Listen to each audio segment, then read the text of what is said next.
മുത്തങ്ങ ഭൂസമരത്തിൽ പോലീസുകാരൻ കൊല്ലപ്പെട്ട കേസിൽ വിധി ഇന്ന്. സിബിഐ രജിസ്റ്റർ ചെയ്ത കേസിൽ Wayanad principal district and special കോടതിയാണ് വിധി പറയുക. മുത്തങ്ങ ഭൂസമരത്തിനിടെ പോലീസുകാരൻ വിനോദ് കൊല്ലപ്പെട്ട കേസിൽ വയനാട് ജില്ലാ പ്രിൻസിപ്പൽ ഡിസ്ട്രിക്ട് ആൻഡ് സ്പെഷ്യൽ കോടതി ഇന്ന് വിധി പറയും. സംഭവം നടന്ന് 23 വർഷത്തിനു ശേഷമാണ് വിധിയുണ്ടാകുന്നത്. ആദിവാസി ഗോത്ര മഹാസഭയുടെ നേതൃത്വത്തിൽ മുത്തങ്ങയിൽ ഭൂസമരം നടത്തിയവർക്കു നേരെ 2003 ഫെബ്രുവരി 19 AK ആന്റണിയുടെ സർക്കാർ വെടിയുതിർത്തതിനെ തുടർന്നുള്ള സംഘർഷത്തിലാണ് കണ്ണൂർ KAP 4ാം ബറ്റാലിയനിൽ കോൺസ്റ്റബിൾ ആയിരുന്ന KV വിനോദ് കൊല്ലപ്പെട്ടത്.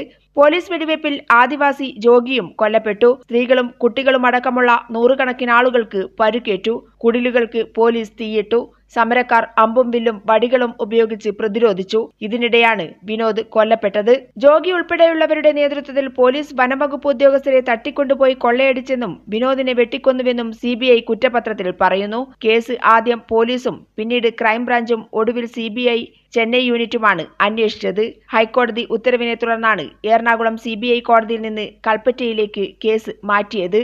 കേസിനായി 103 രേഖകളും 13 തൊണ്ടിമുതലുകളും കോടതിയിൽ ഹാജരാക്കി. സുരേഷ് രാജ് പുരോഹിത് അടക്കം ഉന്നത പോലീസ് ഉദ്യോഗസ്ഥരും 5 DYSPമാരും കേസിൽ സാക്ഷികളായി. 47 സാക്ഷികളെയാണ് പ്രോസിക്യൂഷന് വേണ്ടി CBI കോടതിയിൽ വിസ്തരിച്ചത്. 57 പ്രതികളിൽ 15 പേർ വിചാരണയ്ക്കിടെ മരിച്ചു.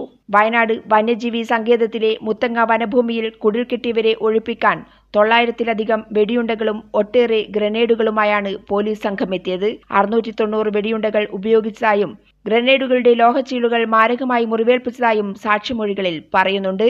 പോലീസുകാരൻ വിനോദിന്റെ തലയിലെ മുറിവ് കത്തിക്കൊണ്ടുള്ളതല്ലെന്ന് പ്രതിഭാഗം അഭിഭാഷകൻ TM റഷീദ് വാദിച്ചു. സംസ്ഥാനത്തെ ക്രിമിനൽ കേസ് വിചാരണകളിൽ ദൈർഘ്യമേറിയ കേസുകളിൽ ഒന്നുകൂടിയാണ് ഇത്. കൈരളി ന്യൂസ്, വയനാട്.